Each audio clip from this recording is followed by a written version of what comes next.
So right now, basically all of you people, I'm going to say all of you are, 90% of you are first timers, right? Is this your first year at this convention? Raise your hand. Wow, this is quite amazing. I don't know how you got into chips. I will only briefly tell you how I got into chips. I think people who come into this hobby only come from two directions, okay? They come into this hobby because they're gamblers, or they come into this hobby because they're into coins, all right? I think a lot of people who get interested in this particular hobby basically come from those two directions, which is a great thing for a hobby, because gamblers don't give a damn what the chip looks like. And coin people just got to have MSG something, okay, which I don't even understand. Obviously, I come from into this hobby from the standpoint of being a gambler. And all I wanted to do back then is to have a red chip and have enough red chips so I get a green chip, and a bunch of green chips make a black chip. That's the only thing I knew about chips, okay? And even from I'm talking about the 1970s, I'm giving my age away. But the 1970s, I would do a lot of gambling and never kept a chip, okay? Just never kept a chip. But since that time, I have gone from gambling to an even bigger gamble, and that's the love of these things, okay? But those who come in from the gambling side of it, really, they don't mind that a chip is cigarette burn. They don't mind that it's used, because this is something they've done. What they remember is gambling with this chip at the old Riviera when they used to have balloons on the chips, okay? Or the old Sahara when they had a harem and stuff. That's where most of the gamblers come from. There are a bunch of people who I have 2 or 3 good friends in the hobby who do coins and who are gamblers. They're very rare, okay? But my first experience in getting into this hobby is the fact that my neighbor talked me into, once he found out I was going to go to Vegas, and then once he found out I was a gambler, he just said basically, since you're going there, can you just pick me up a $1 and $5 chip from all the casinos you go to? At that time, I would only go to the Dunes. Dunes was first, Stardust was second, and that was the only 2 places I even knew in town. This goes back in 1980, mid-80s, something like that. Anyway, I picked up a couple of, I remember the pit bosses saying, what are you doing with dollar chips? Because, you know, I'd been a gambler, it was $25 chips or $100 chips, black chips. And basically, I started picking up chips. And the good thing was that I would start to win.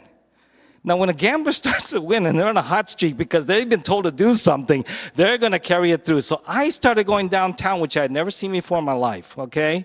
And he had told me to get every denomination possible, so I got 25-cent chip, $1 chips, $5 chips. I had bags and bags and bags of these chips, okay? That was over 22, 25 years ago, maybe. He told me to pick up a couple of chips from each place. I came back with 2 10-gallon bags full of chips, okay? It was such a wonderful time. I had never had this before in my life. Of course, he nearly dropped dead when he saw all these and said, I'm not paying for that, okay? It was well over $7,000, $8,000 in face value, okay? But I'm a gambler, right?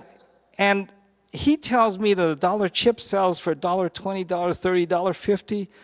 That overcomes what's called the VIG, right? Am I right? You're playing blackjack. You know what the VIG is against you, right? I'm going to be a millionaire. I'm going to quit my job. I'm going to go gamble for my chips, and then I'm going to sell them to collectors. That's it, okay? That's where I get. So you get hooked into the hobby, and that's how I started, though, okay? So I came from the gambling end of it, and I was just very much like you, a first-timer. At that time, we didn't have these kind of sessions, though, okay? You really had to learn things on your own. At that time, we knew nothing about what's called molds, which we will get into. Limited editions, they were really limited, weren't they? I don't even know if they came on the market then. It was just a different era. And we had much more of a camaraderie back then, because all of us, there were so few of us. So very, very few of us. You could have had 14 ears, pimply faced. You could have been a drunkard, but as long as you told the other person you were a chip collector, oh, welcome, hey, let's trade, okay? Because we were down to 25, 50, maybe 100 people. And every one of us got along. Today we hate each other's guts, but back then we really got along. You welcome that, okay? I guess we start now, huh? All right. This whole thing is brought to you courtesy of Dick Covington, who's sitting there touching screens, okay? Wow.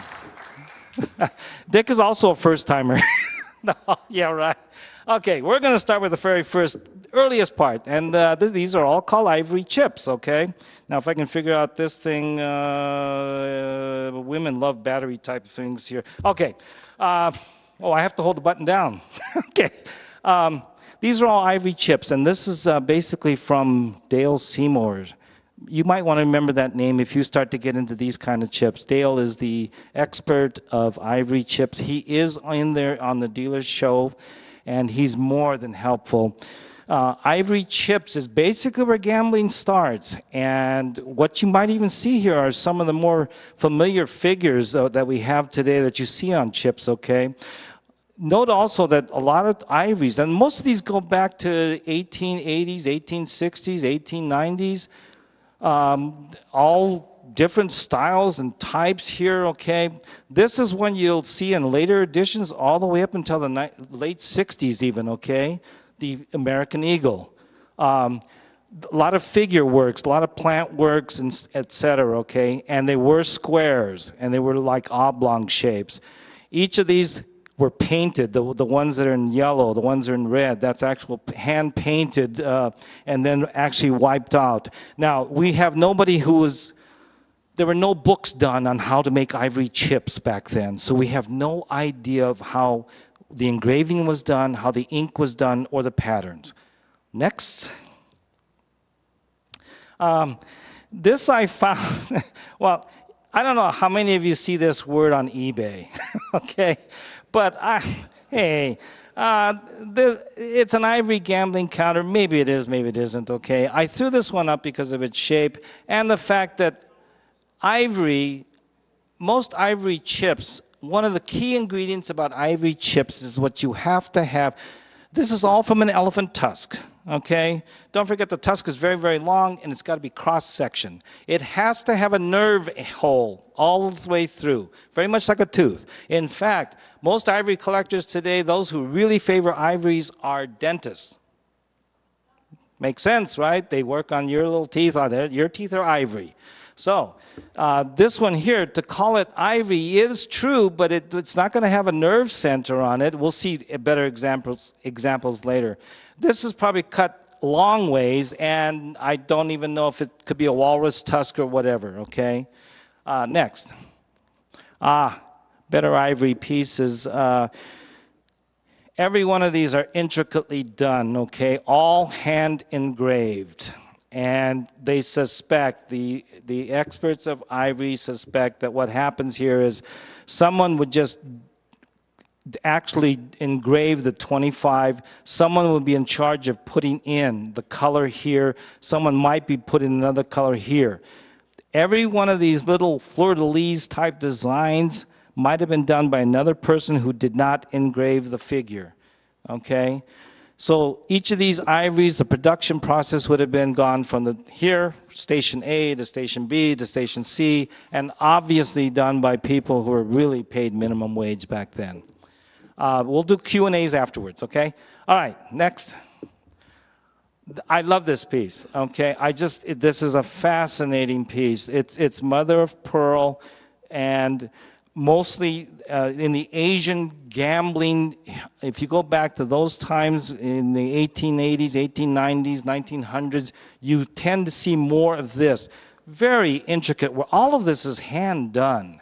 And today, by standards of prices today, a piece like this is fairly cheap. It's $50, $60, okay? They're very old, and I don't know. I can't even figure out what they're doing here, okay? I think it might be my father trying to sell me or something as a baby. All right, next. We're going now, obviously, the date of this is 1901, established, I believe, 1896. And this is from one of the very earliest manufacturers, okay? And when you're starting to manufacture gaming equipment, they never use that word gaming or gambling. Because all of America back then, that is a no-no, that's an illegal thing, okay? The famous musical from Music Man, obviously. He goes on about the pool hall, the sins of it, okay? They don't even want to talk about what goes on in gambling halls and dens. So anybody who manufactured items for those types of gambling halls had to call it for salons, billiard parlors, saloons, club rooms, okay? Next. This is from the same Kernan catalog, okay? And that's a key word. We don't use that. I'm going to say I'm actually living in the era where I have seen the hobby go from where everybody called it checks, well, a lot of people called it checks, which are called chips, and we've now outgrown that term, okay? We've also outgrown a couple games here. One is Faro. I don't think there's a Faro game going on right now in the state of Nevada, okay? So a lot of games have gone by the wayside. These are all, they're engraved, they're inlaid, and these are called your standard generic poker chips. They are very old because the catalog itself is 1901. A couple things of distinctive note. That particular image, you will see a carryover from the days when we had ivories. They'll start to pick up Elks chips. Animal symbols are starting to be used. This is kind of a crucial thing because that's called a Carlo design, which would later become known as a Carlo mold, okay?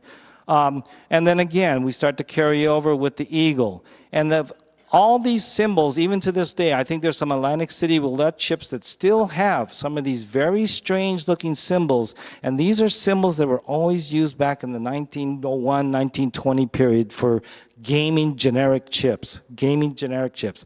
Next.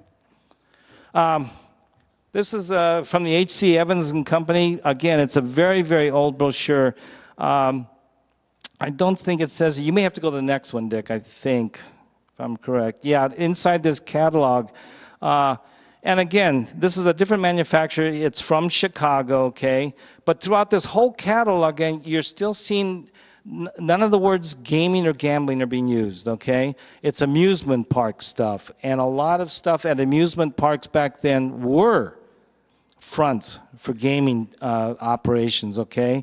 So now we're starting to move into this is starting to make its appearance, okay? All these kind of holders and now tables, and we're talking about 1910, etc. Next. This catalog now where the H.C. Evans Company, all right, the catalog 1918-19. The reason why I bring this up, of course, is that if you notice again, sporting goods, trade stimulators, stuffed toys. This is carnival stuff, okay? And that's what they're disguised for. This is the start of the era when you have all of your illegal mobsters from Chicago, the Al Capone's mob. They're starting to order their chips, and they're going to start to go to companies like this, okay? A lot of it was for magicians. They called it magic, all right? Next. The inside of some of these catalogs, and now we start to pick up the indestructible poker chips. And I think if I can, maybe I should have another beer. Engraved. Now you start to get into where you have the edge work done, okay? Square edge chips, round edge chips, semi-round chips. In a way, in the modern day, if you're going to actually do a chips condition, everybody out there as first-timers, does it have an edge? Well, if it was originally created as a round edge, you know, it's worn, right? It's well worn, but never ever forget, if you want chips from 1918 up until 1945, they're going to be in round edge chips, they're going to be semi-round edge chips, as well as square edge chips.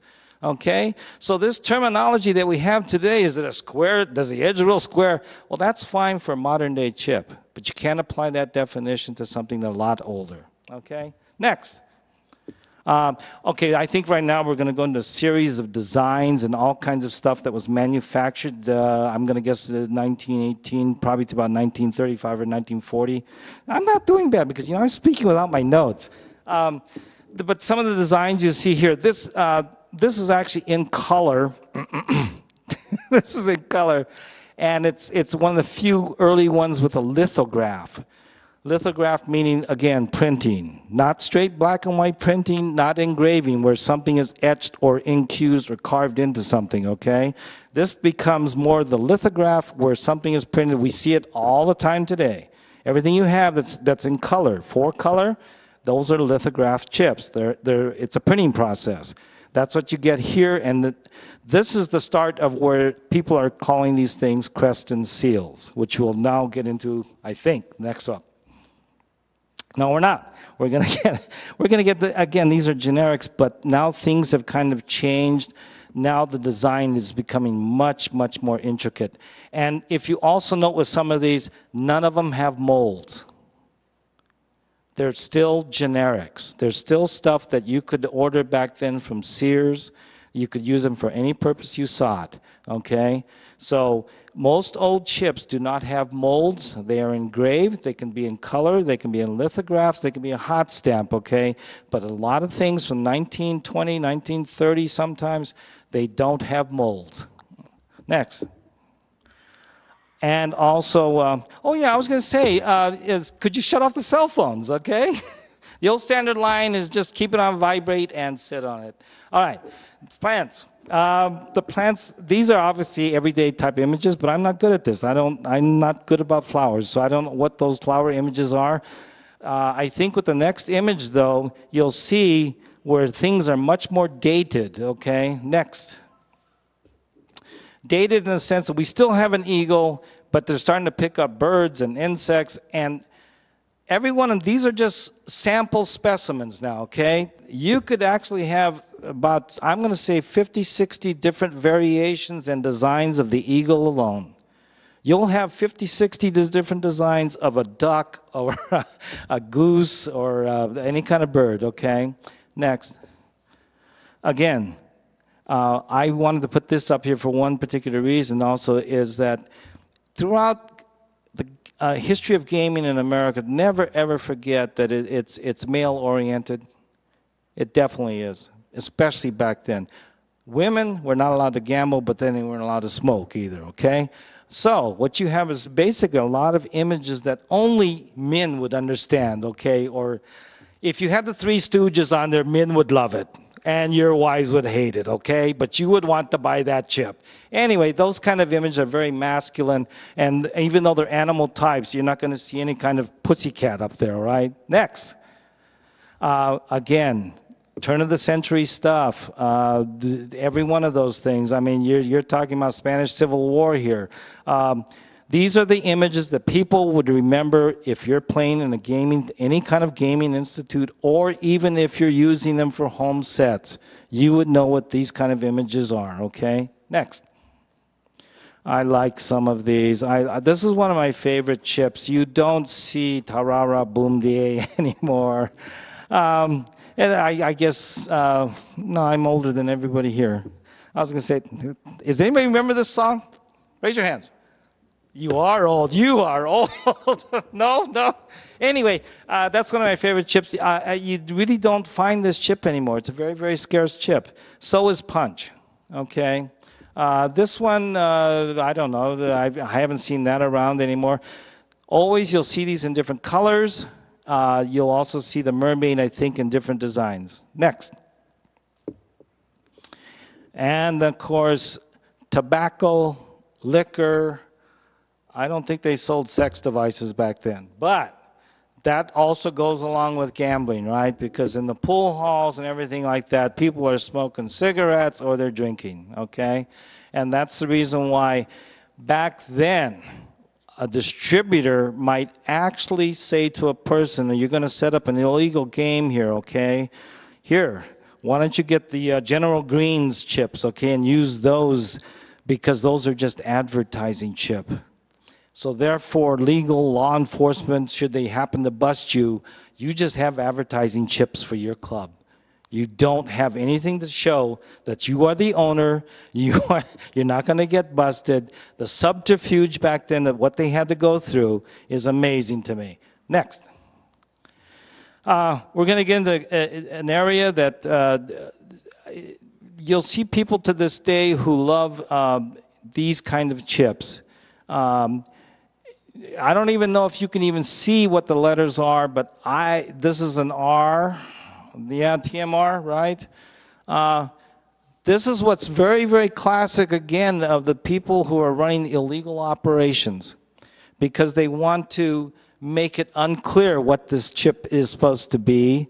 It probably is the owner's initials, okay? It's called obfuscation, and it's done cleverly. There are even better examples later on. Next. Okay.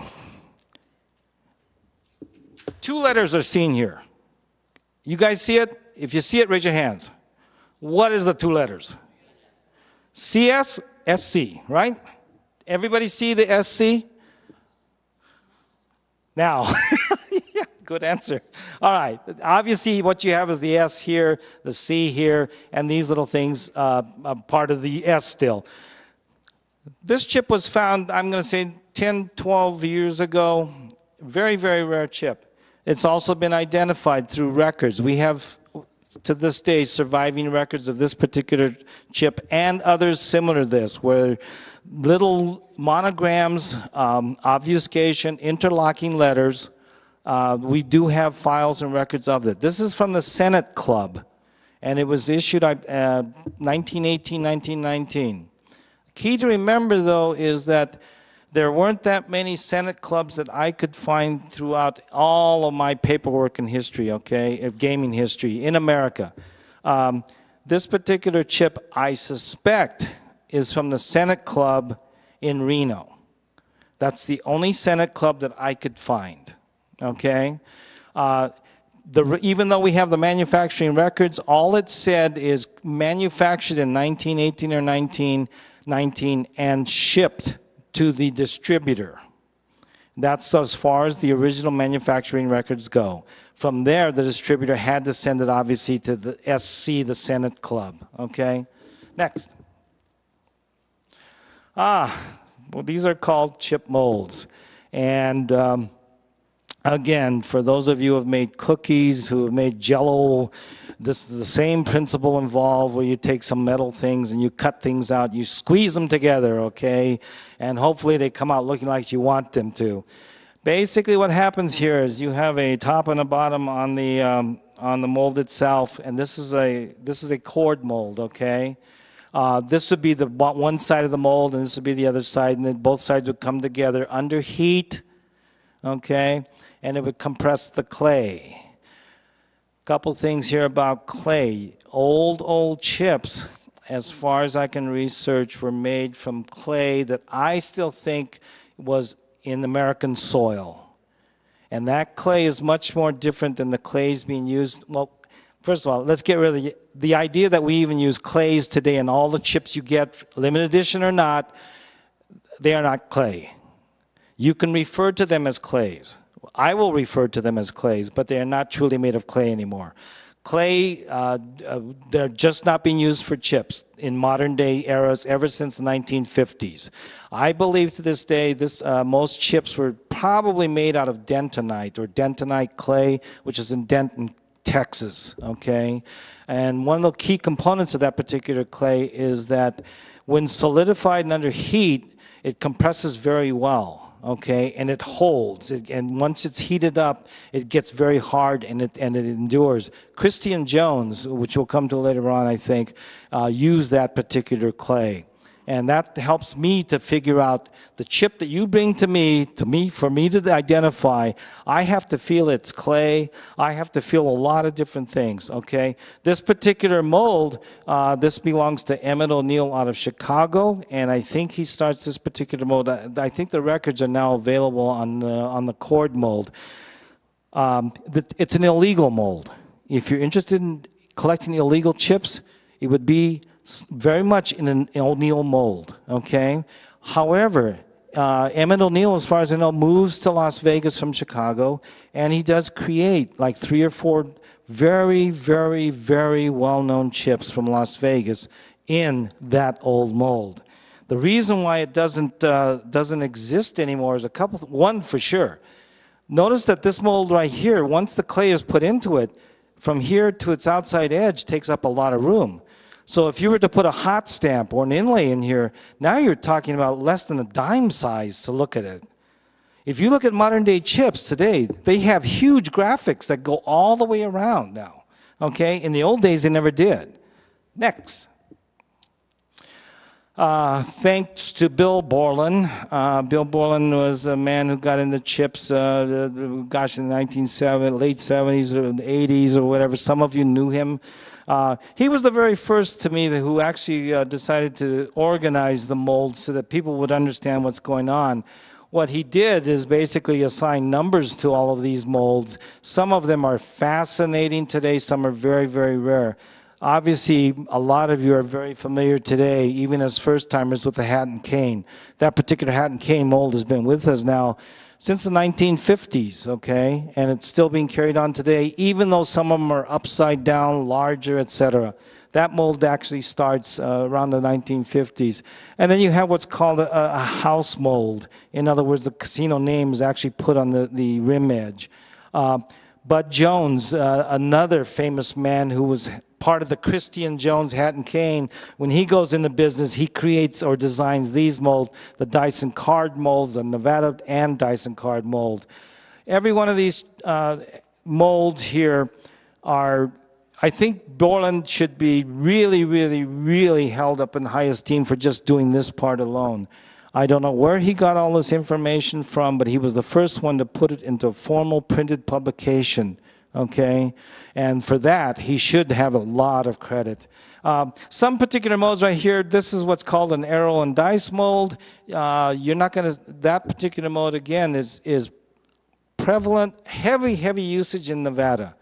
So if you see what's called an arrow and dice mold, okay, it's more than likely a Nevada chip, even if it doesn't say any kind of city on it from Nevada.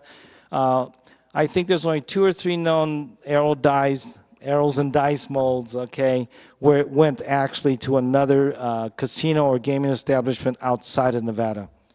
Next. These are going to be more mold pictures, okay. Some of this, it's going to be a foreign language to you the first time around, okay, and I still say what separates us from lawyers and doctors is basically language and vocabulary. What's going to make you feel like an idiot is when these other guys who know it all say, well, I know that, that's a chord mold, that's a zigzag, that's a... Hey, all it takes is you have to learn these things and they throw it back at you, and then you'll be the next generation to tell people, hey, well, you got an arrows and dice mold, okay? But they're crucial to the identification, and they're very, very crucial to when chips were manufactured.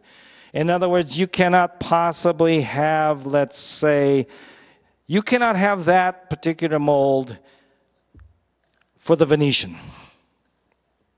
Can't be done. That's an old mold. That's a dead mold, okay? However, the Venetian could do something still in a hat and cane. So knowing all of these molds over the years helps you identify when they were manufactured, and a lot of times for what areas. Okay, Illinois would have a lot more, Illinois would have TK molds, hub molds, H molds, okay? Some of those molds don't make it to California. So it helps to know molds because we then know where the suppliers distributed them. Next. One thing else that Borland did, and I know most of it's very hard to read, but this is where when he numbered the molds, he also kind of gave you an indication of who owned, who was the licensed owner of the molds. A lot of those molds today have been, the ownership has been proven wrong, but I still say he did a hell of a job back then, okay? A lot of these proved not to be owners, but just distributors. And one distributor could handle 4 or 5 owners. We'll handle the Q&As after the whole thing, if that's okay, all right? Yeah. Next. More mold designs, okay. And his numbering system, no one uses that today, but when I first started in the hobby, there was an old man named Frank Mantell he would say, I have a Sands in number 36. And you'd have to have this mold glossary to go, what's number 36, okay?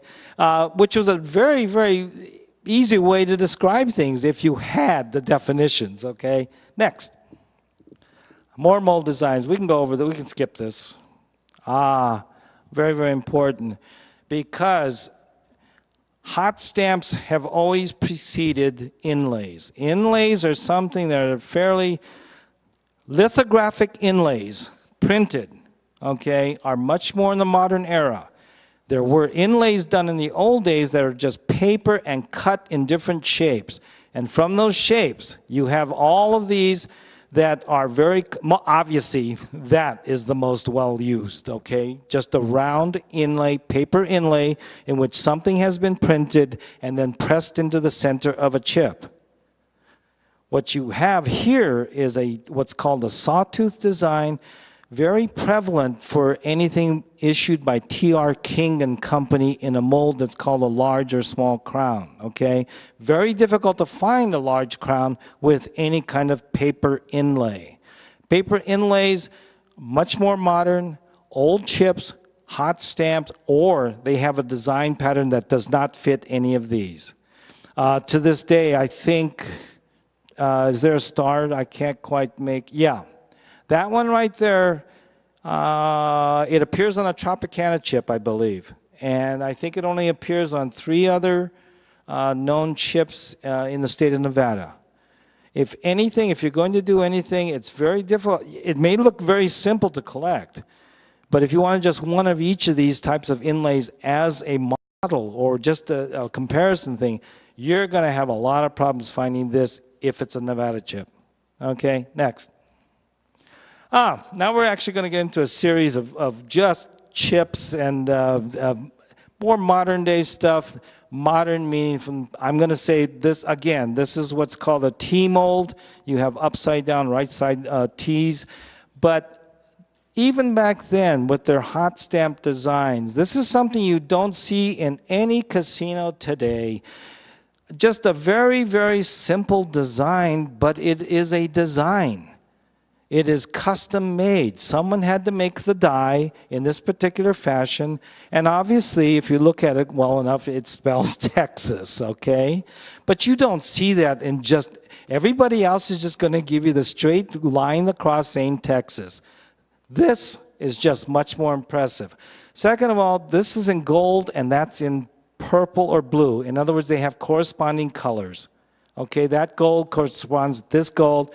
That is actually purple, and it corresponds to the clay color here. That's another thing modern day casinos don't do.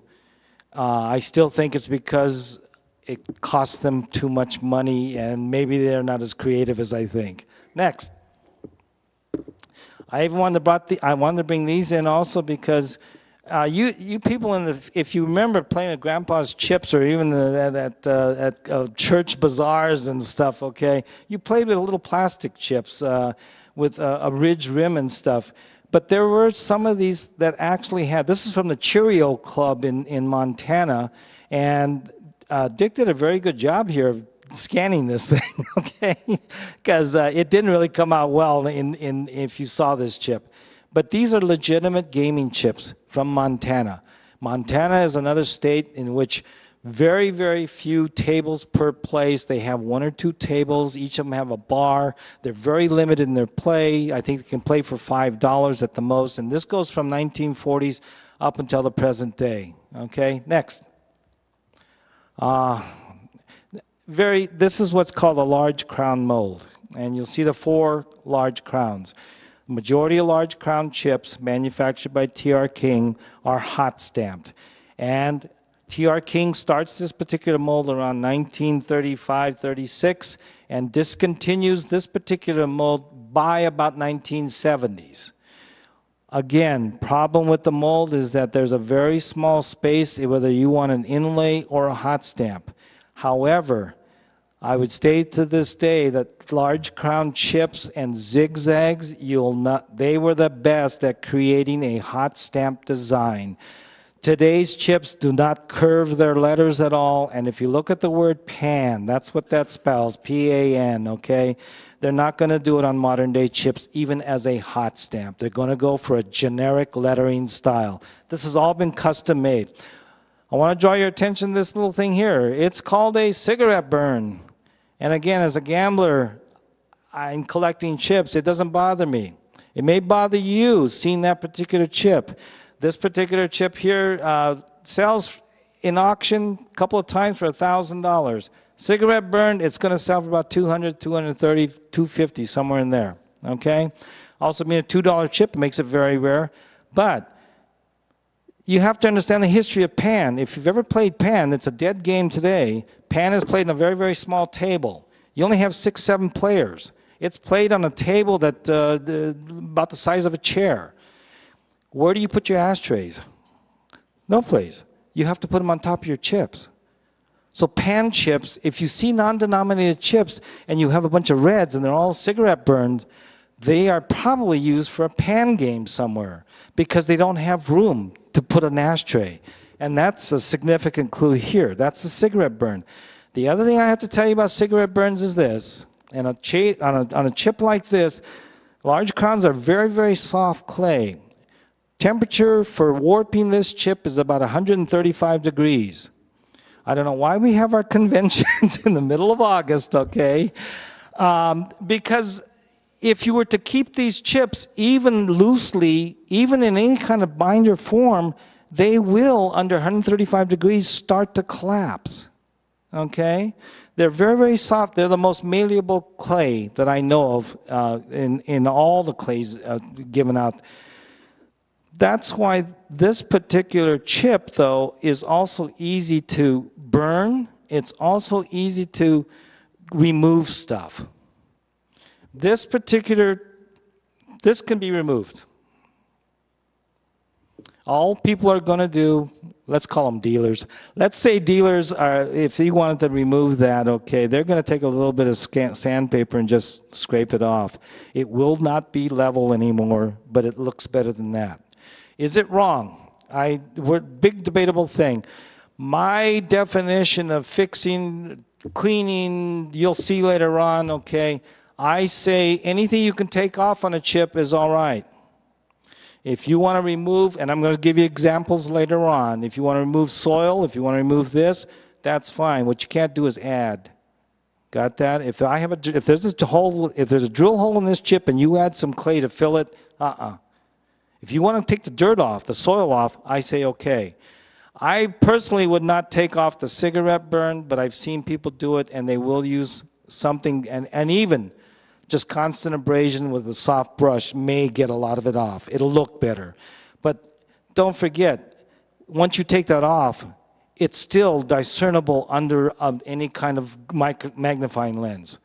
Okay, so that's where we know, or I know, that something has been fixed or repaired. Next. Just some real, again, interesting chips, and both of these are from New Orleans, all right?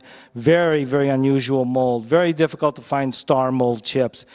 Notice also the denominations. Illegal clubs back in the 1920s, 30s, 40s, okay, their denominations matched up with the currency, American currency of the time. $20 chips, $20 bill. $50 bill, $50 chips. Today, you don't have that, okay? That's what separates sometimes a lot of old stuff from new stuff. I don't really know that I've seen anything from, I don't know, I don't think I've seen a $25 chip maybe. Could be, I don't know, it doesn't come to mind right now. Next. 500 Club. Again, what you're talking about is a little bit of obfuscation. These I think, help me here, Dick, Atlantic City?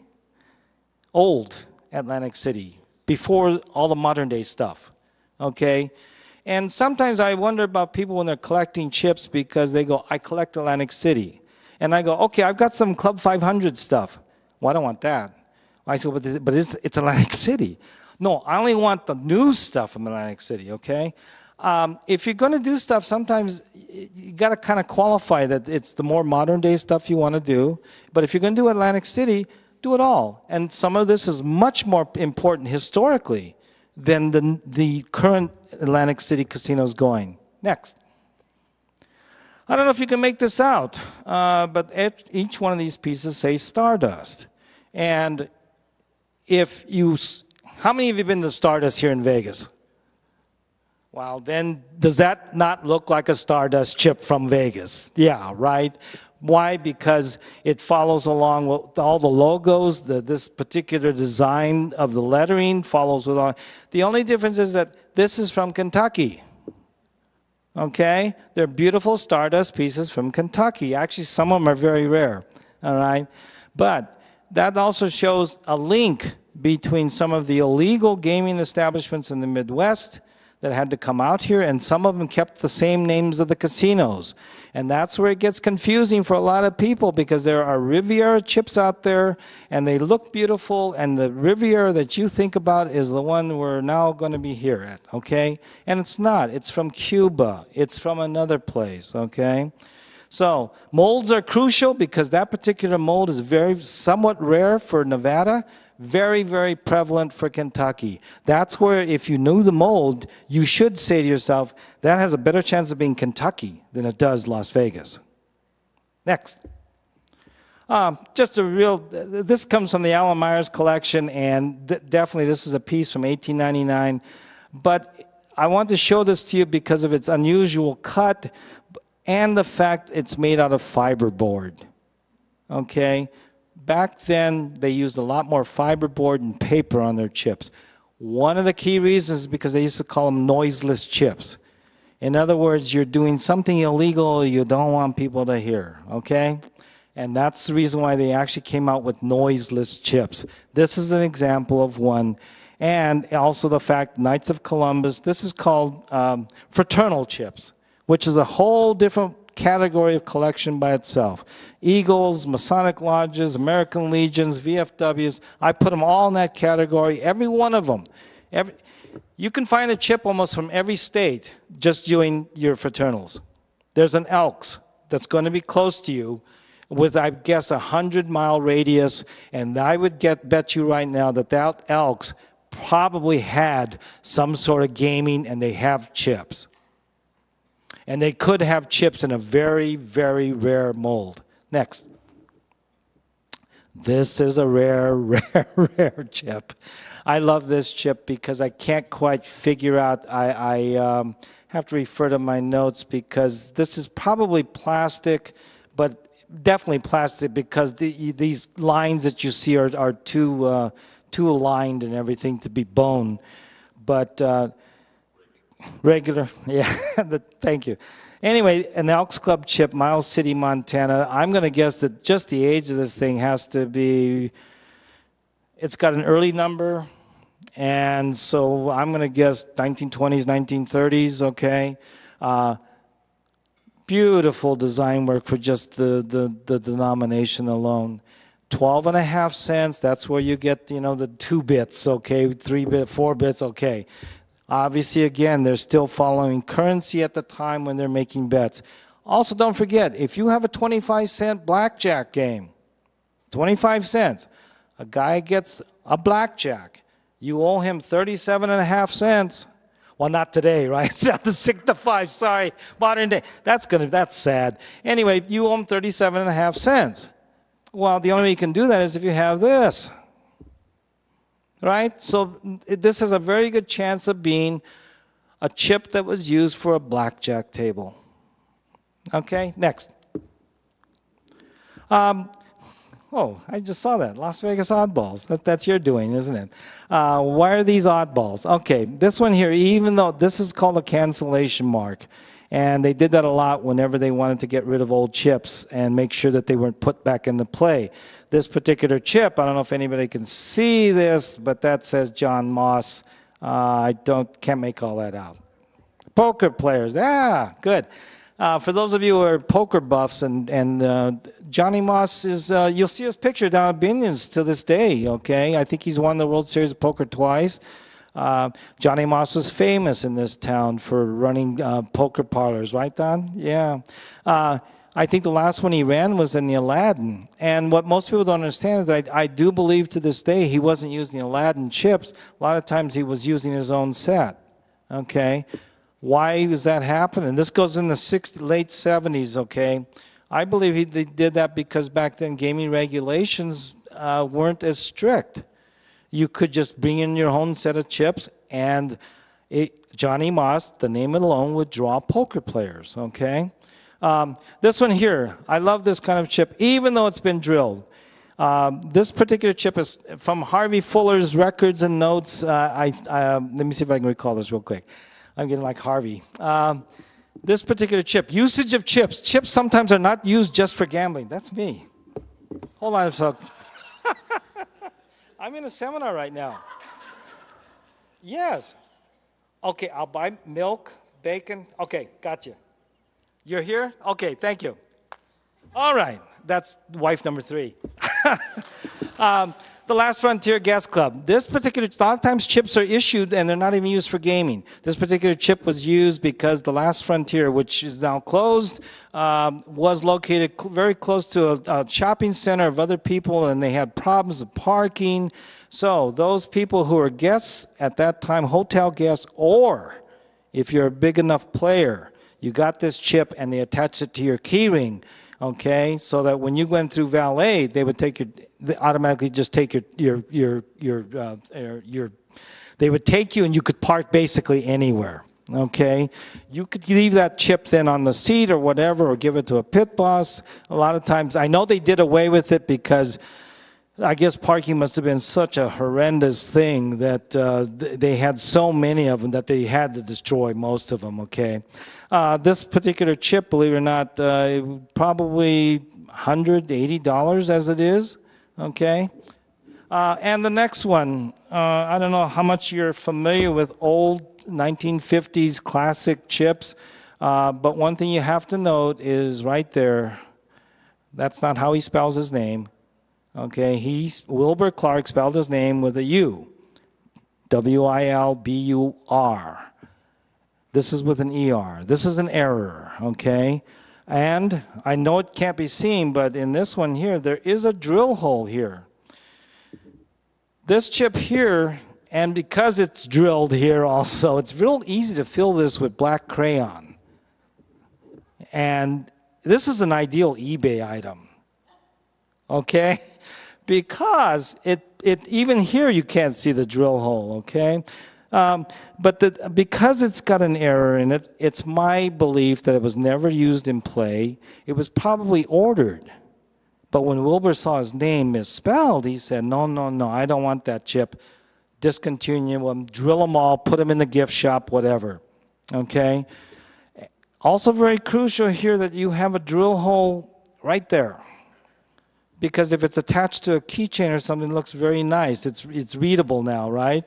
You put the drill hole here, and everything's read upside down. Okay? So it's crucial to know that there's a drill here at the 12 o'clock position. And so, but what's happening here a lot of times with our hobby is that we put the horse way before the cart. People jump to the conclusion that this is a great find, this is a great chip. My thing is just stop and think about all these things. It's misspelled. It's got a drill hole, okay? It could be a keychain. And not that people have come up to me, Doug, this chip here, have you seen it before? I just paid $2,000 for it, okay? I don't know what to tell these people. Sometimes I have to tell them and explain, you have a drill hole here, it's misspelled. It could be a keychain, okay? Anyway, next. JSB chips, these particular chips, this is truly what's called a crest and seal. You probably as first-timers have heard this word over and over because everybody's going crest and seal, crest and seal. The original meaning of crest and seals, when you saw the end boxes from manufacturers, it basically meant that it's a customized chip, okay? Meaning probably coming from the fact that a crest, meaning a family crest, something very, very special, okay? And that it had to be a seal, like a chop, all right? That's the meaning back then, and I think it's probably on the turn of the century that they start using that type of term. This is something special. It's like a crest and seal. That's my own thing, okay? Anyway, that's what a crest and seal is. Today, most crest and seals are considered to be lithographed. They must be printed. They must be 4-color. Which is not true back then. They could be hot stamp chips because the manufacturers called them crest and seals. What's interesting about this, though, is that no crest and seal chip, it has to be no mold. It cannot have this mold of small crowns. And that's what makes this a fascinating chip. This one, not this one. This was ordered for Cincinnati, I think, 1920, 23. How this particular paper inlay got put on this is the interesting thing today. Who's messing around? Don't forget, these are little pieces of paper that if you wanted to take it off and move it to another mold, you could easily have another eBay item. Next. Again, specialty chips. I call them trinkets and everything, but these are very rare chips today. They were in junk boxes, okay? You could pick these things up for $1, $2, but Mayors back then, Kerry, I think they just handed these out for goodwill purposes, okay? Basically. Has his own? Right. But you see Oscar's face. It's not the same as... Right.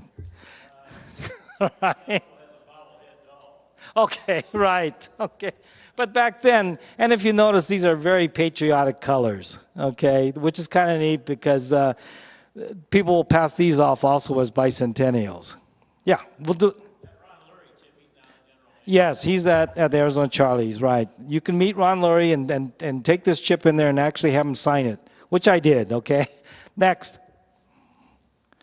Bonnie and Clyde. I only put this one up here because I don't know what it is. We have thousands and thousands and thousands of Mavericks, some of them interesting. We'll never, ever know what these are. We have the records from this particular company. They are all available, but his records show unknown. Now, one reason for that is the particular owner of this mold, it's called T.R. King and Company, okay? He has approximately 15,000 records, individual manufacturing records for different companies, different gambling organizations or churches or personalized chips. For me, when I submitted this one for identification, he looks obviously, where would you look first? Obviously under record B, Bonnie and Clyde, right? That's as far as he's going to go. He's not going to go through all 15,000 records because this chip might have been ordered, you know, by Marlon Brando, who ordered the Bonnie and Clyde chips, okay, because he's a general manager of some Marlon Brando card room, all right? It could be anything. Obviously, though, too, Bonnie and Clyde, there is the famous one, Pop Simon's place, that had the original car, and that you still see it at Whiskey Pete's. My thinking was that hopefully this had something to do with that. So I even gave him the lead of Pop Simon, Pop's, you know, out in Southern Nevada, right, Gene, hoping that if I give him that lead, maybe there'll be a card that says Bonnie and Clyde, okay? Nothing. So I'm stuck with this chip. You pay $20, you lose some. Next. Very, very classy chips. This is the reason why I brought up that Eagle.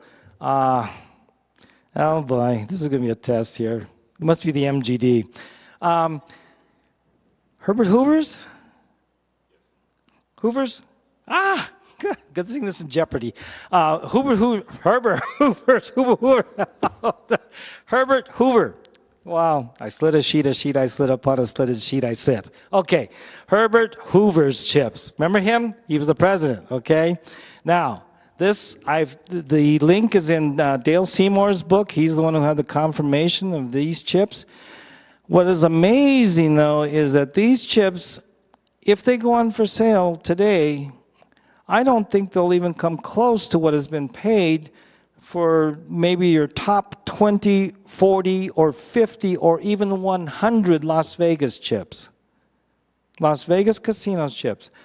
You could put this up, and people, to me, I think Herbert Hoover is much more historical than Benjamin Siegel. I can't help but think people around the world would know Herbert Hoover, okay, a chicken in every pot type guy, as opposed to Benjamin Siegel. But we have this thing in the hobby where it's Vegas, Vegas, Vegas, and Vegas only, okay?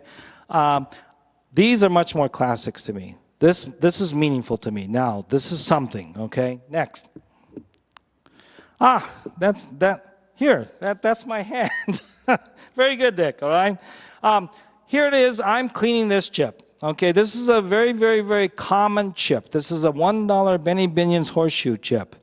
If you look at all the price guides today, this particular chip is listed in gray. I think it's just gray. The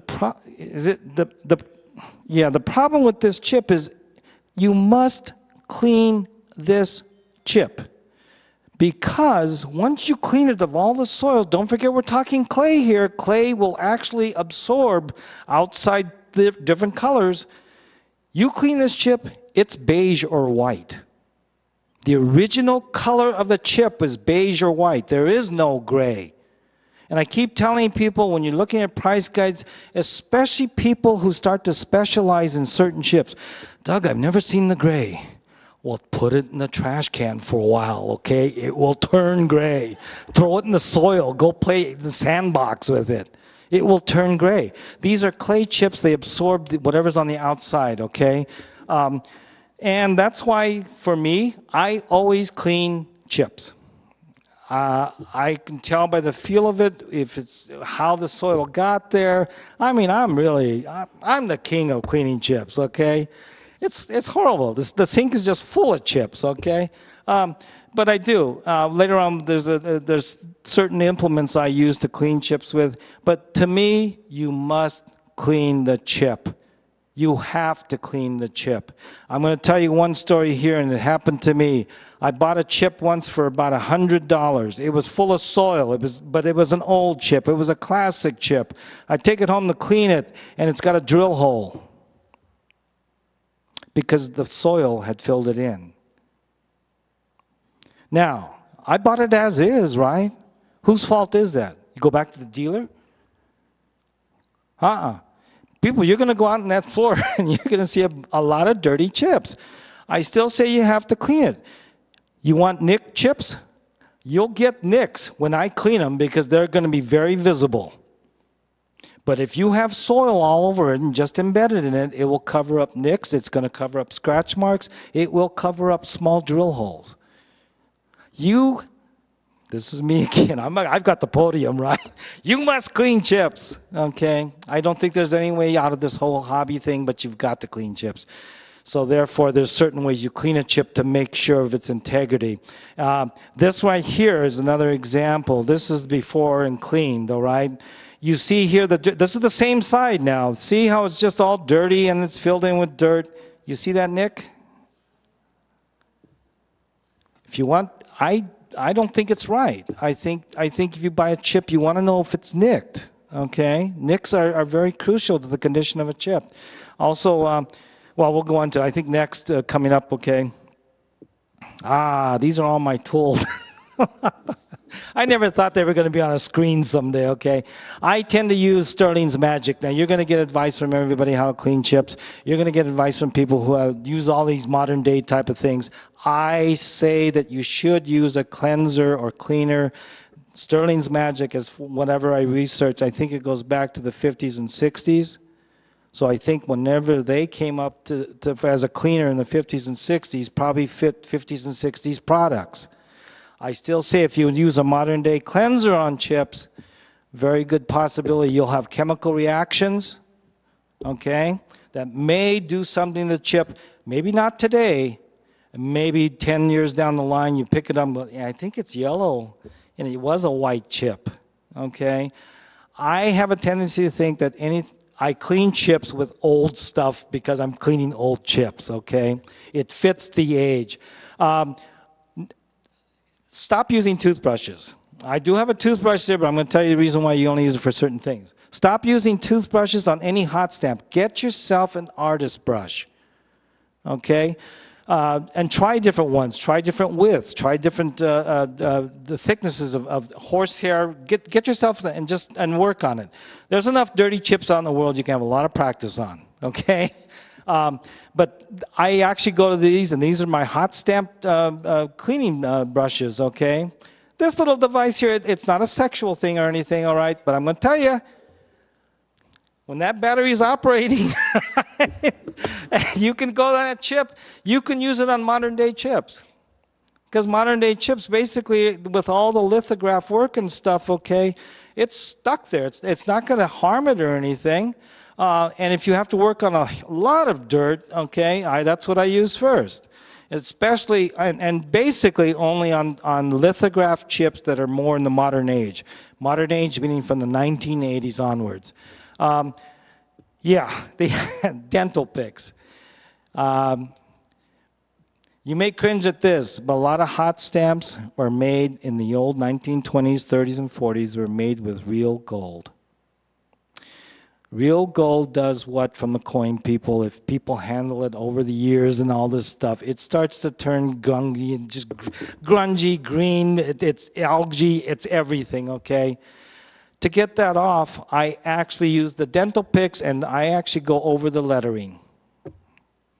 And I get down to the original gold. And if it's original gold, it will hold if there's enough gold there, okay? Sometimes you can't figure out if there's enough gold there until you clean it. Got it? And sometimes people think, wow, this is in great shape, but it's only been filled in with all this soil. There's no gold underneath it. So you have to clean chips again for another reason. Next. Oh, back to it real quick, Dick. The eraser. That's to make my mistakes.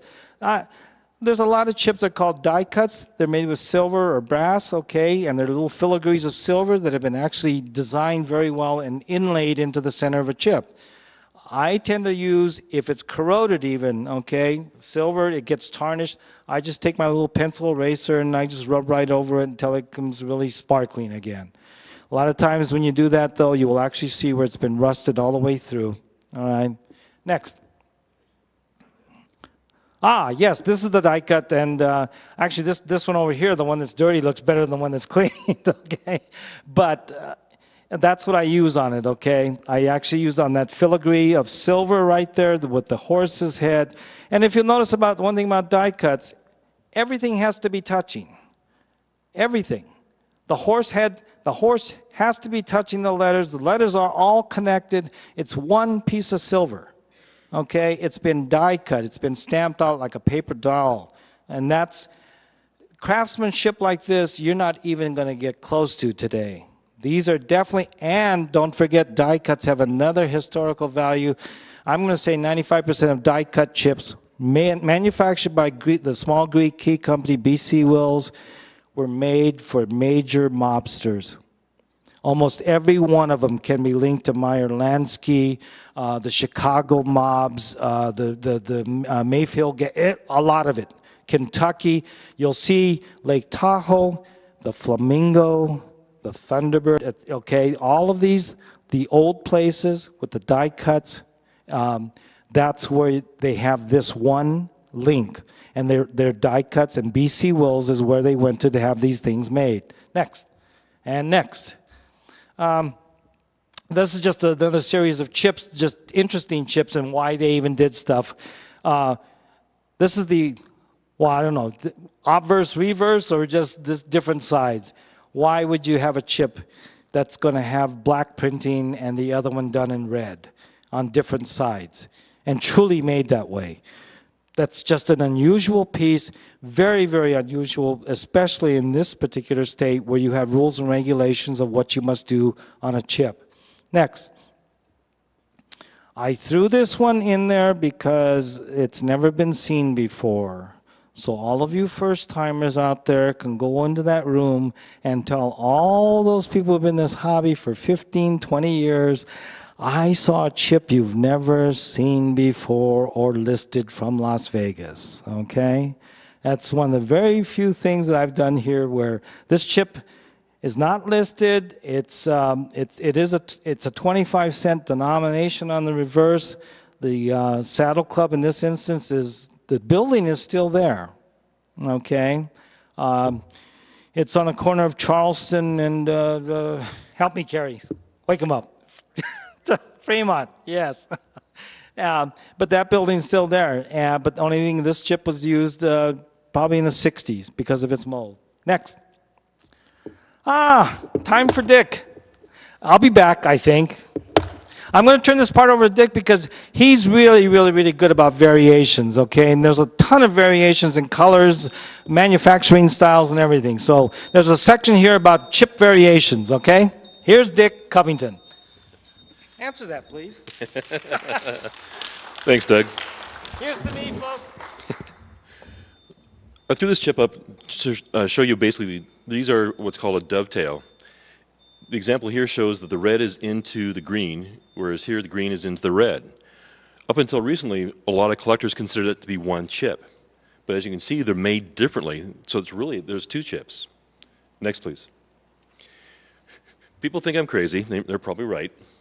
But here, there's two different 25-cent chips. If you look at the size of the cent sign, this one is large, this one is small. The other lettering is exactly the same. Next, please.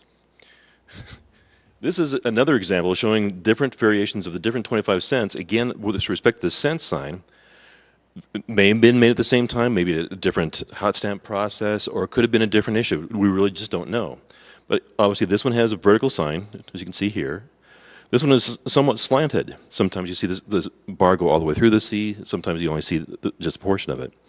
Where people think I'm really crazy because they have to get out their micrometer to see these things is with respect to the smaller piece. This one is more straight. This one's actually curved slightly. Okay, again, people think I'm somewhat crazy. Next, please. This one's actually a different issue. There's two things going on here. The first is, you can see with the harem girl, she doesn't have any skin color here. Is that better? Thank you. Whereas on the second one, you can actually see where they actually filled in the skin color. The other thing, which I haven't shown you yet, is that one of them has a UV marking, which is initially was a security feature for chips. The other one does not. And I'll show you some examples of some UV markings later. Next, please.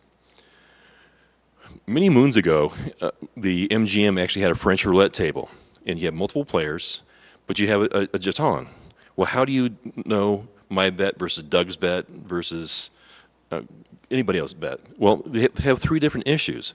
One with plain, one with stripes, and then this other one with actually 4 different edge pips. So they were actually issued at the same time, but they're 3 different chips. Next, please. Okay, people definitely think I'm crazy because I look at chips under UV light as well as regular light. And you need to be careful with that because you get sunburn on your eyes. But anyway, the types of UV, there's different colors. There's the green, which is actually a newer UV marking. And also, it's kind of really hard to see, but on this Caesar's chip, it's orange. Also, some of the other Nevada chips earlier, they're also orange. That's actually one of the first UV markings. But you also see are different sizes of hat and cane. Obviously, these are made by Paulson. Some of them, like this, I forgot the name of the casino, Barbary Coast, actually have the date that the chip was made. In fact, you can now collect different chips with different years, but you can only tell that they're different under UV. So again, this is just a different faction of collecting. Some of them are more intricate. Higher denominations, 25 and above, typically have, from a Paulson standpoint, the word Paulson and maybe some other graphics or text. Here, there shows some concentric rings and the word Paulson. Next, please. This is kind of an interesting chip. This is from Paco's up in Reno. When I first looked at it, I had no idea that Paco's was part of the Hilton chain until you hit it with UV light and it pops up with Hilton. So again, it shows the affiliation of the chips with respect to who owns them or what chain they're in. Next, please. It's a sombrero.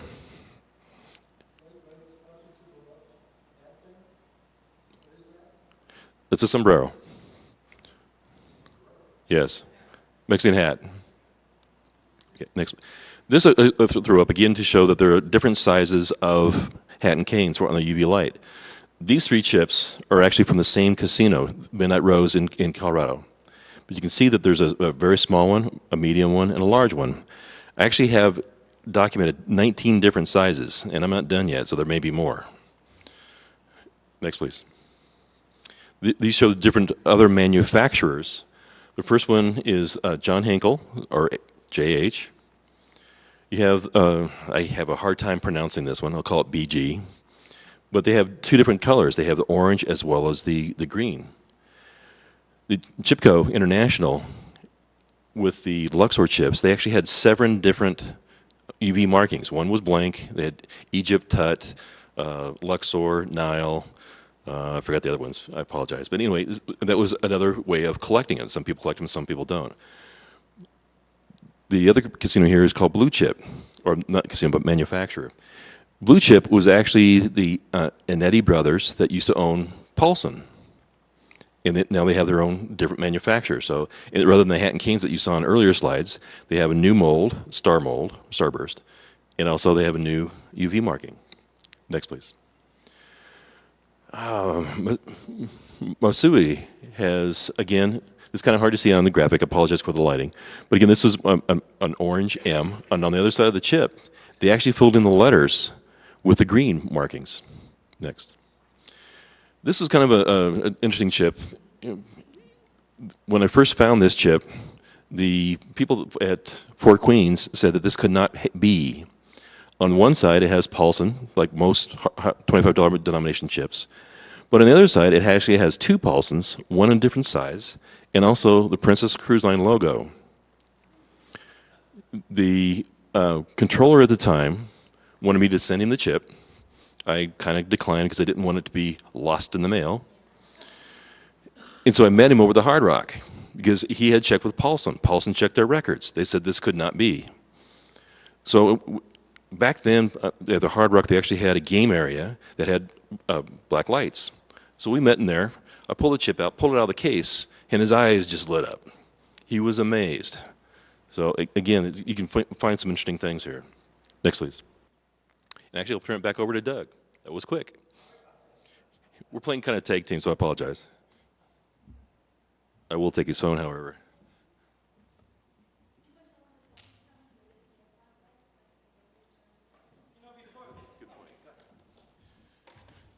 One thing I forgot to mention is you can go ahead, if you are as kind of bizarre as I am, you can go down to Gambler's General Store or other stores and actually buy some black lights. You can also get them at hardware stores and other things, camping stores, whatever. It's kind of a niche market, and people, some like it, some don't. So anyway, I have your phone. Hey, thank you. Call my wife, will you? Thanks, Dick. Thank you very, very much. Obviously, these are not chips, but we're going to go into a real quick section of other kinds of casino collectibles, okay? However, unlike Sheldon's advice, this is a first-timers workshop. And because it is, and I really feel that 90% of you people are first-timers. Any questions now about chips? Just raise your hands. I'll answer. Dick will answer. I think it's probably more appropriate at this moment before we do this. So if you have a question, yeah, Sam, you're not a first-timer? Yes. She wanted to ask through him. Good. She heard about me. Mother of Pearl? Yeah. No, they were definitely made overseas. Probably. What's that? Oh, the question is, how's my sex life? No. The question is the mother of pearl chips that you saw there with a very intricate. Okay, my sex life. Right. It isn't. I don't have anything to say. The mother of pearl chip, though, that particular piece, she's asking, was it made here in America or in Asia? No? You're in E. Oh, he. One's the ventriloquist and one's the dummy here, though, right? Come on. Okay. Anyway, that was the question. No, that particular piece was done. I'm going to say at that time it would have been known either as Siam or Thailand or something, okay? They tended to work a lot with mother of pearl, all right? Any other questions before we go on to this? Yes, Carrie. You're not a first-timer either. You're right.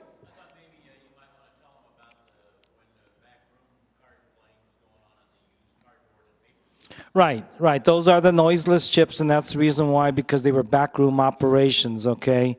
A lot of bars and everything. Even in California card rooms are notorious, for, especially in the 50s and 60s, for having a card room in the back and, the liquor up front type story, okay?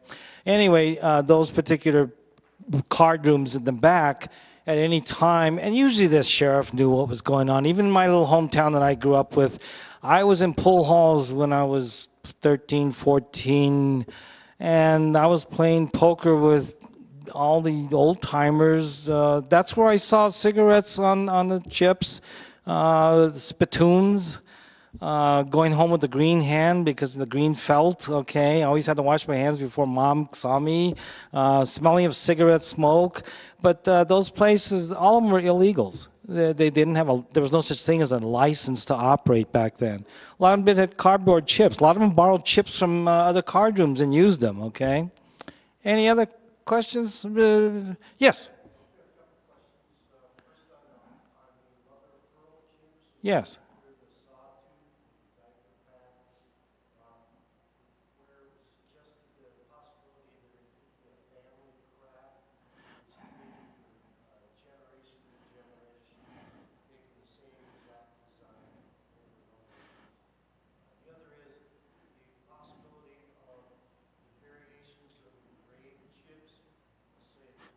Yes, yes, right. I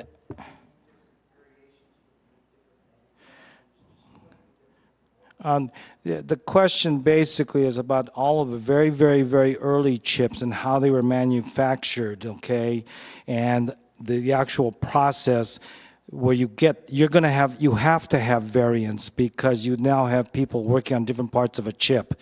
So therefore, even in a lot of ivory pieces, you're not going to have a number 5 that will always be duplicated. It can't be. It's all done by hand, each individual piece, okay? The only thing you kind of got me lost was the question about the mother of pearl and the family crest thing, okay?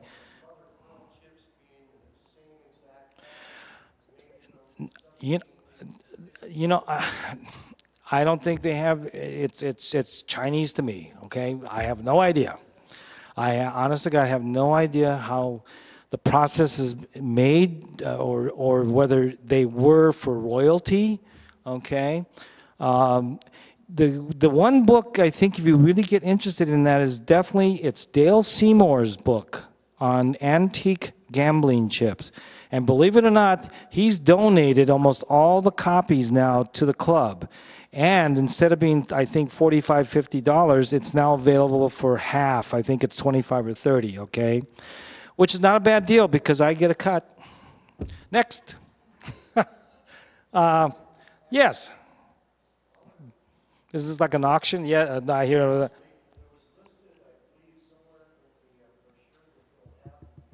Right, okay. Okay, $15 is the price, okay? They're not going to give me my $2.50 a copy. I admire that. All right. Yes.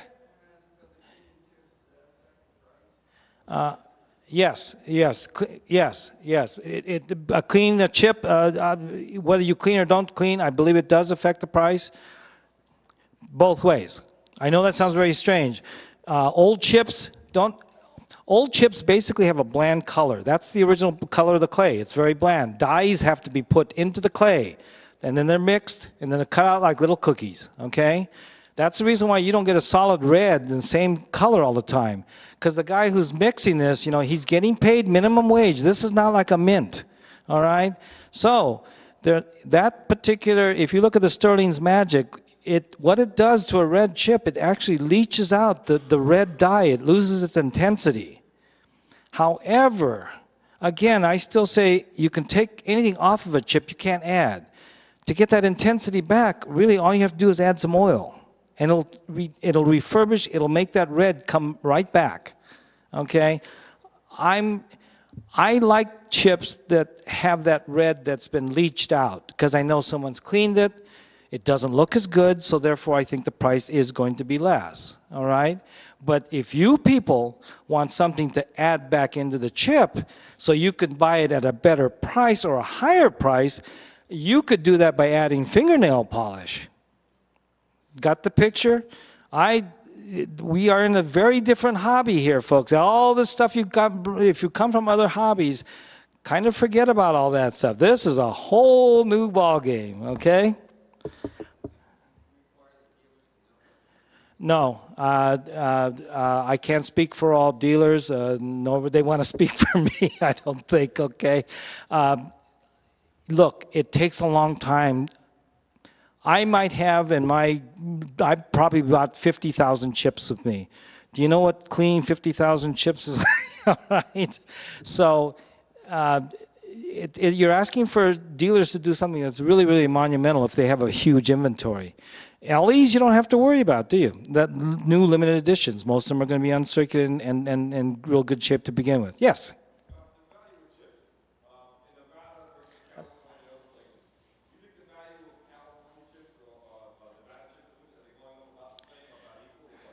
You know, first of all, there will be a seminar coming up about the value of chips, about price guides and everything like that. My own personal opinion is that if you ever have very, very, very good rare chips, they will always find their own value, okay?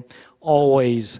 So in our hobby, there's a lot of skepticism about someone finding a one only. I showed you a one only.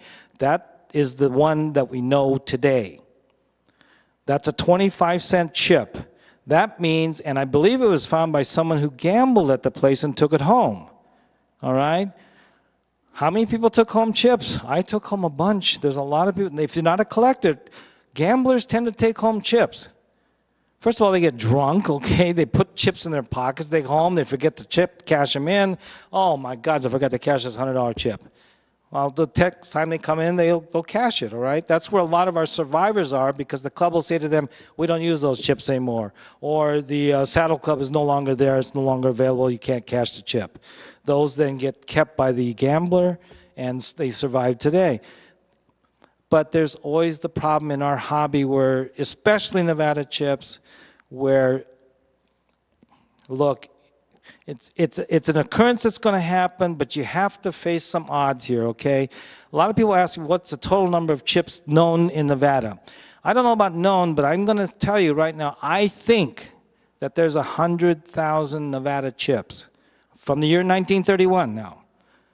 Because if you know all the licensed places, it adds up to 8,000, 9,000 places, okay?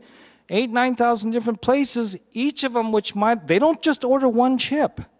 They might order 40 or 50 different chips. Now start figuring this out, folks, okay?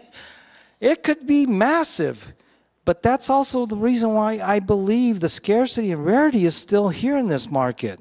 We don't have 100,000 listed in the price guides. Price guides to this day, I believe, for Nevada, only list, I think, 15, 18, 20,000 chips. I say there's 80,000 more, but we'll never know about them. I say also, though, a lot of those chips in the old days, they didn't put the name of the club on it. You saw a bunch of chips up there with these monograms and these interlocking letters. That could have been from a Nevada club. We don't know. Okay? So the rarity is in one day, I've seen chips go from $10,000 to 30. Okay? Now, it's not a game that a lot of people want to play, okay? All you can do is never forget this, okay? If you walk away from this whole seminar with anything, you've got to have what's called the 3 E's, okay? I probably should have put the 3 E's up at the top of the whole show, okay? It's the entertainment value of this hobby, which means you're not looking at a dollar sign on this chip. You're looking at this chip because of its beauty or its history or the fact that it's drilled and was used by a hotel guest, okay? You love it. That's the part of the hobby, always the entertainment part. The other E is education. The more you get educated in the hobby, and someone like me, full of fiction as I am, telling you that there might be 100,000 chips out there, okay? That's kind of education in your mind, right? And also education about gambling in itself. Las Vegas didn't start gambling, okay? Gambling in America starts way back with Mark Twain. It's probably started with the Indians, you know, with bones on the things, all right? So you've got that whole area of education.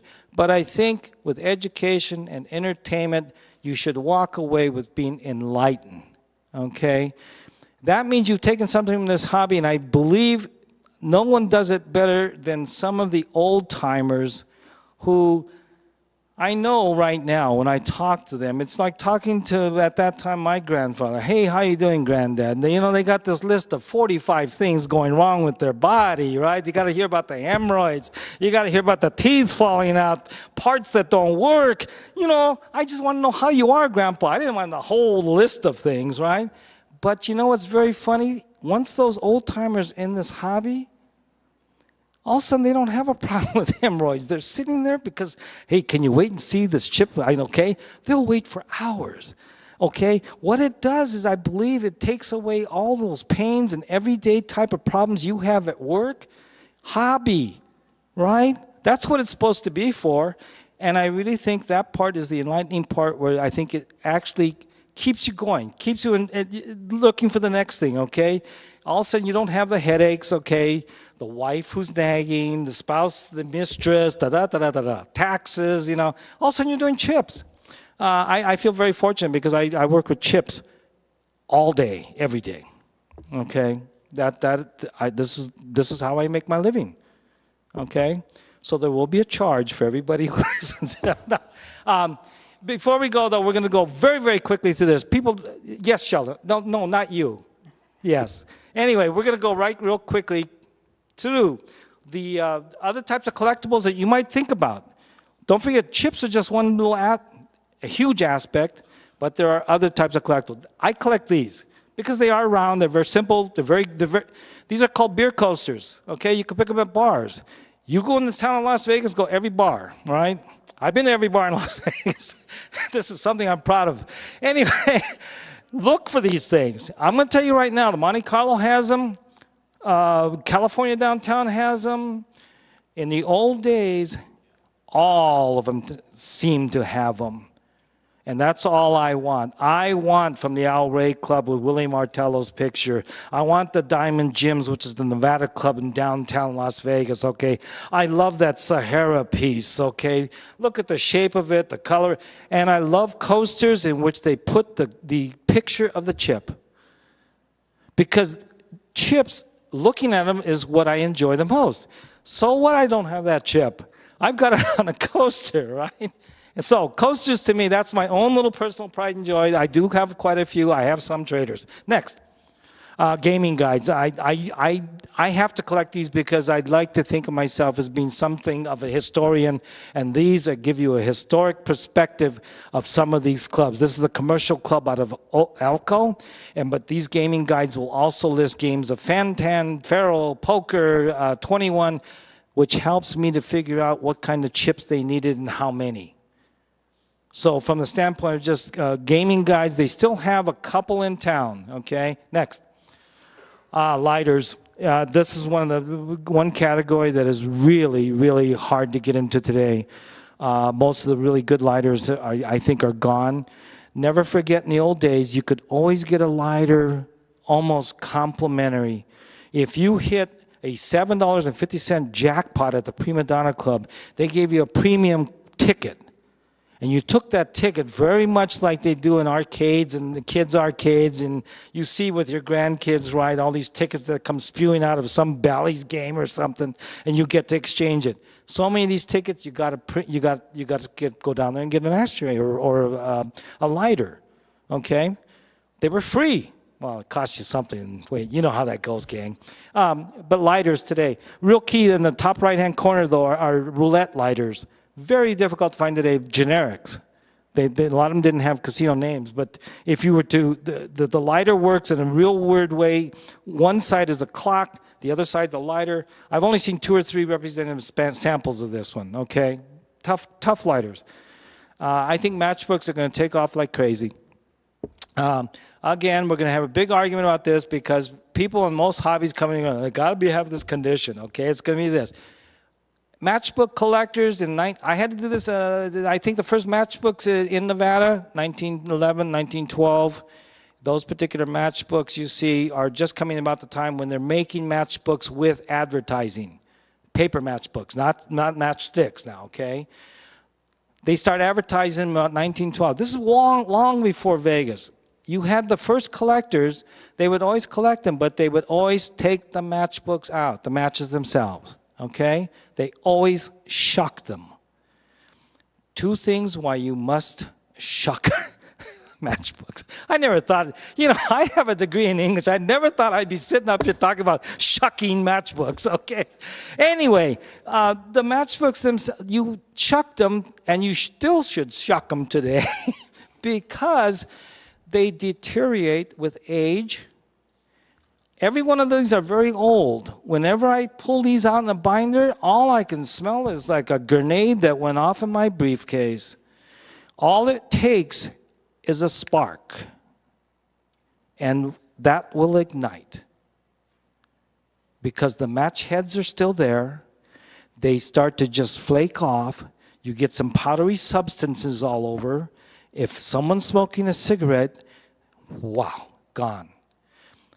Real true story, a person who had bought a bunch of matchbooks at a show in Las Vegas, put them in a baggie, Ziploc baggie, zipped it up, flew home to New York, got home, opened up, and he could smell sulfur, phosphorus, a grenade that went off, right? And inside that baggie, inside of a plane, these things had gone off. Okay? When you open the bag, all the smoke comes curling out.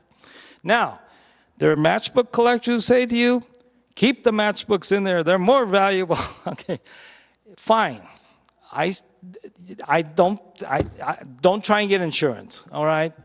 Because I'm going to tell you right now, I think they're a hazard, and why would you want to collect something that's hazardous? But the second most important reason why you shuck them is that a lot of these matchbooks, when you open them up, I think the next shot shows the matchbook.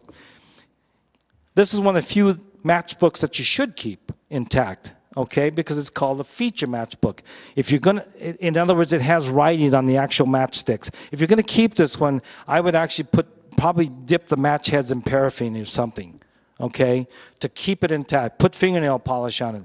Because once those red tips start to just flake off, you are going to cause a problem. It is a little hot in Vegas, okay? It doesn't take much. But also, if you shuck them, then you'll be able to see what's on the inside cover of each matchbook, too. That's what most matchbook collectors love. They like to see both sides, okay? Next. Cocktail napkins are coming back in, okay? But try and get them around here. It's all very generic napkins now. So a lot of people are into collecting old cocktail napkins. And this one here is from Joe Conforti.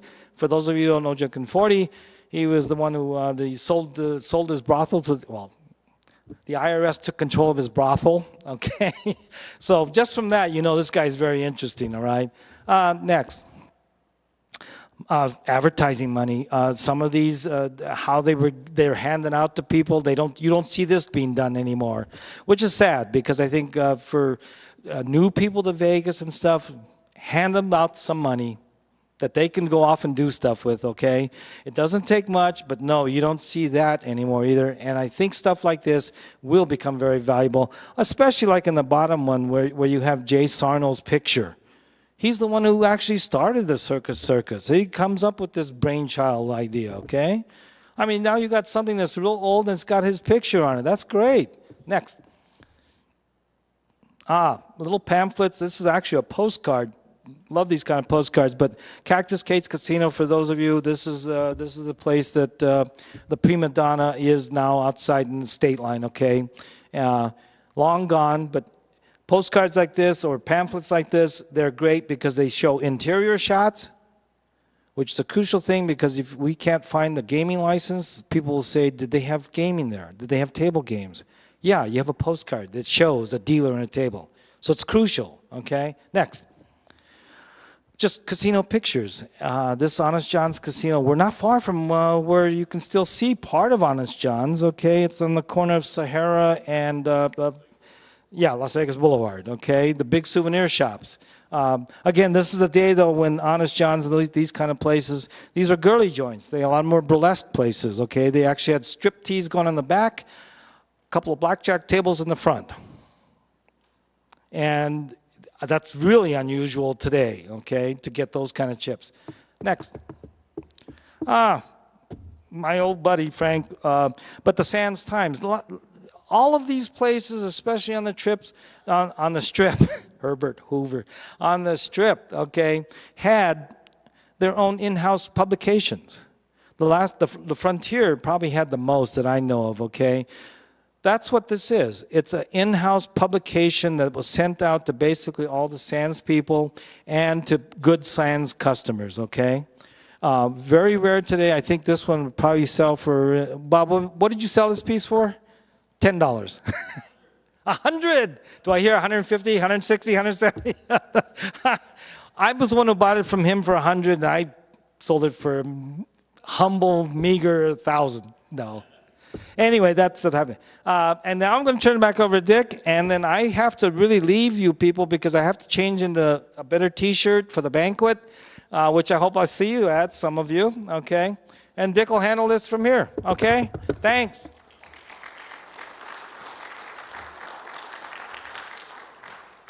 All those are yours? Yes. Your phone by the computer. Again, we'll kind of go quickly. These are some examples of some dice. A lot of people go ahead and collect that. Next, please. Actually, go back one, Sheldon. I'm sorry. What's unusual with the Hard Rock dice is they're white. They also have another pair that was black. So it's kind of unusual to have a die that you can't see all the way through because you can't tell if it's doctored or not. Next, please. Here, again, various examples of different tokens. We have a premium token on the upper left, the center silver piece. The bottom left is the standard metal token that's used, I can't talk, in a lot of slot machines. In Colorado, they actually have these Chipco ProTech tokens.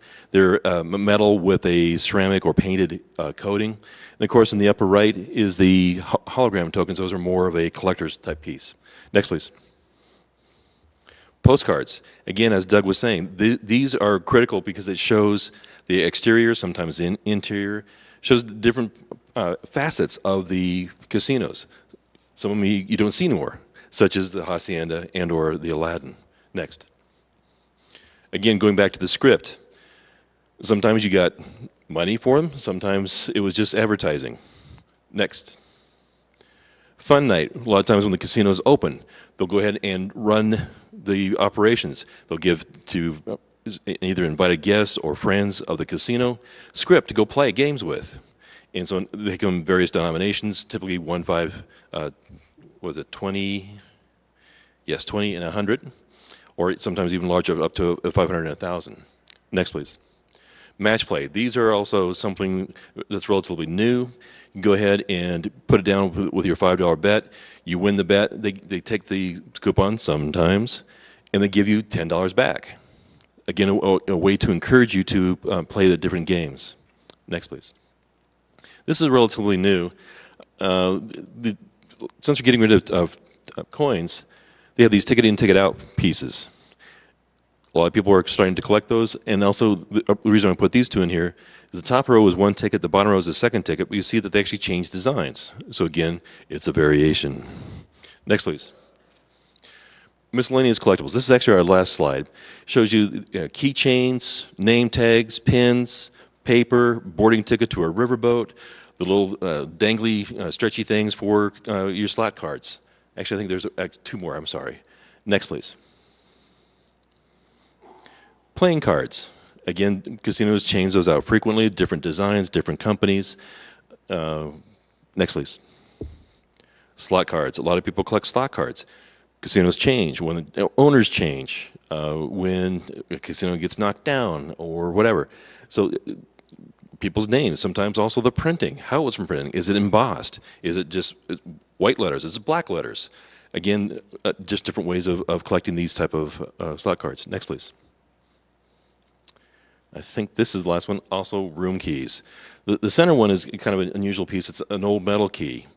It's somewhat high-tech because it has holes in it, so it's actually read by the door versus something that looks more like a standard car key. The other ones are more of the magnetic plastic card type keys.